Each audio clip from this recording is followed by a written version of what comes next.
So how good is it to be evil? It's pretty great. It's so much fun. It's a lot of fun. I mean, it has its challenges for sure, but it's a lot of fun. So how are things going to change for Regina now that, magic is back?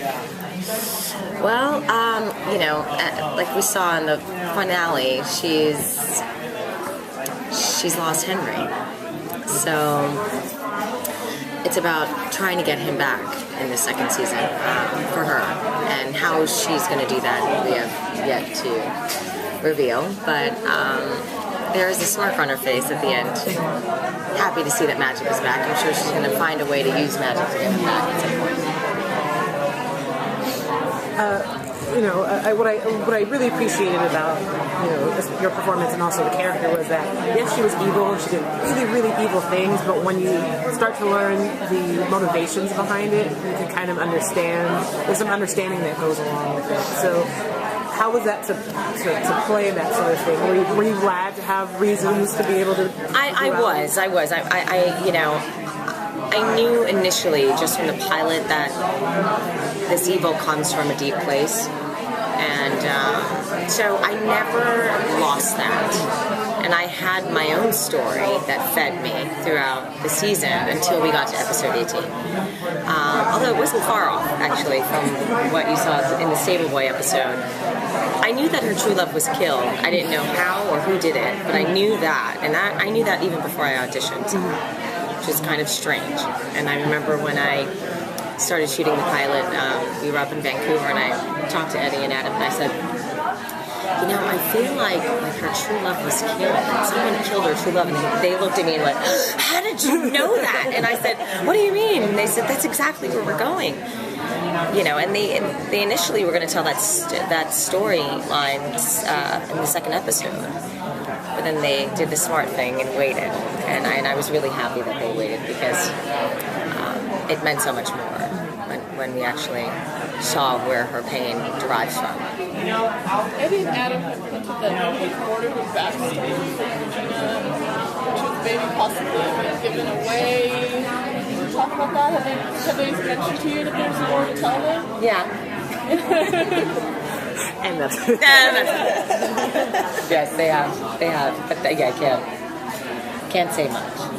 But you will learn very quickly in the second season. Which fairy tales do you personally like, and which fairy tales would you actually want to see be brought into Once Upon a Time at some point? Well, I was very excited to see the Jack and the Beanstalk and the opening.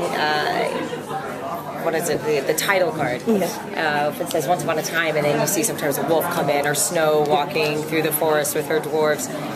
And this time we saw a beanstalk. And I was so excited about that. And we just had lunch, and I kept saying to them, I'm so excited. Is there any way, like, the evil queen can be in there, or could I just be on set? And I'm sure it's going to be a green screen, and there'll just be, like, a bunch of ropes, hanging from the ceiling.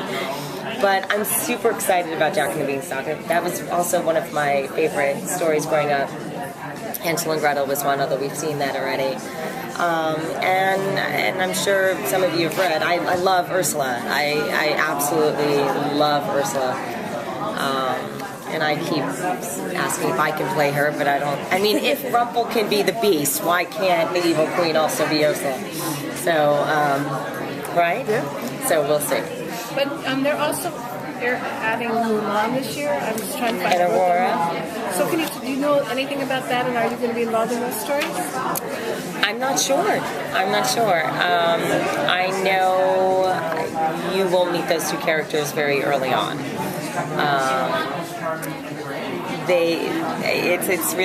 I can't say anything. But it hints at who they are, and you will be introduced to them in the first 5 episodes. And probably darker than in the Disney episode, right? The Disney story. Oh yeah. But just much more, like all of our characters, they're much more evolved in ways that we've never seen or read before. One of my favorite interactions last season was between the Mad Hatter and Regina. Are we going to get to see them working together again in season 2? I hope so. I really love working with Sebastian Stan. I think he's extremely talented, very talented. he does have a couple projects coming up, so I don't know how lucky we are, but I don't know if we'll get to work with him as much, but hopefully we will, because he's been a great addition to the cast, and he's just so interesting and so mysterious, and they have a lot to resolve, these two characters. So, see, I really don't know much. I have to be honest with you. Like, I really don't. I've read the first 2 episodes, and that's it. And that's, they're cracking away in that room, in that writer's room. Well, has she taught you anything that you actually think is a positive thing that you want to put in your life, like to be more take charge or something like that? Have I learned anything from Regina? Yeah. I've learned what not to do. I'm like, well, if I have children one day, I definitely don't want to be that kind of mother.